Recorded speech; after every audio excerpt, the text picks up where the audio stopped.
بسم اللہ الرحمن الرحیم۔ ایک اہم شرعی مسئلہ بیان کرتا ہوں۔ کن صورتوں میں شوہر بھی عدت ختم ہونے تک نکاح نہیں کر سکتا؟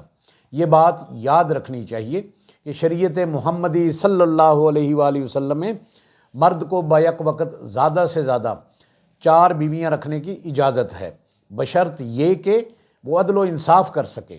اب بعض صورتوں میں شوہر بھی اس وقت تک نکاح نہیں کر سکتا جب تک کہ متعلقہ عورت کی عدت ختم نہ ہو جائے۔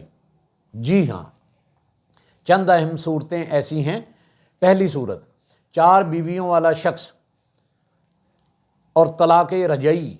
اگر کسی شخص کی 4 بیویاں ہوں اور ان میں سے ایک کو طلاق رجعی دے دے تو جب تک اس متعلقہ عورت کی عدت پوری نہیں ہوتی وہ مرد 5ویں عورت سے نکاح نہیں کر سکتا، کیونکہ طلاق رجعی کی حالت میں عورت شرعاً ابھی تک نکاح ہی میں شمار ہوتی ہے اور شوہر کو رجوع کا حق حاصل ہوتا ہے، لہذا عدت کے ختم ہونے تک نکاح کی تعداد 4 ہی شمار ہوگی۔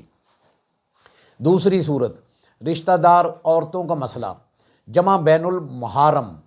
اگر کسی شخص کے نکاح میں ایک عورت ہو اور وہ اسے طلاق رجعی دے دے تو جب تک اس عورت کی عدت پوری نہ ہو جائے وہ شخص اس عورت کی قریبی رشتہ دار عورتوں سے نکاح نہیں کر سکتا، مثلا اس کی بہن، بھتیجی، بھانجی، خالہ، پھپھی، کیونکہ عدت کے دوران عورت شرعاً زوجیت کے حکم میں ہوتی ہے اور شریعت میں ایسی عورتوں کو ایک وقت میں جمع کرنا حرام ہے۔ دائمی حرمت والے رشتے جو ہمیشہ کے لیے حرام ہیں، یہ بات بھی اچھی طرح ذہن نشین کر لینی چاہیے کہ کچھ رشتے ایسے ہیں جو ہمیشہ کے لیے حرام ہوتے ہیں، ان سے نکاح کسی صورت جائز نہیں، چاہے عدت ختم بھی ہو جائے یا نہ ہو۔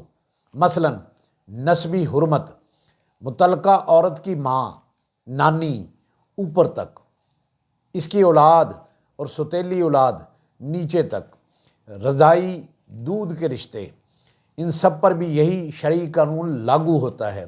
طلاق رجعی میں عورت عدت تک نکاح ہی میں شمار ہوتی ہے، اس مدت میں شوہر پر بھی بعض نکاح شرعاً ممنوع ہوتے ہیں۔ یہ احکام عفت، خاندانی نظام اور شریعت کی حکمت پر مبنی ہیں۔ اللہ تعالیٰ ہمیں دین کو صحیح طور پر سیکھنے کی، دوسروں تک درست انداز میں پہنچانے کی اور اس پر عمل کرنے کی توفیق عطا فرمائے۔ آمین بجاہ نبی الکریم الامین، وآخر دعواہم ان الحمد للہ رب العالمین۔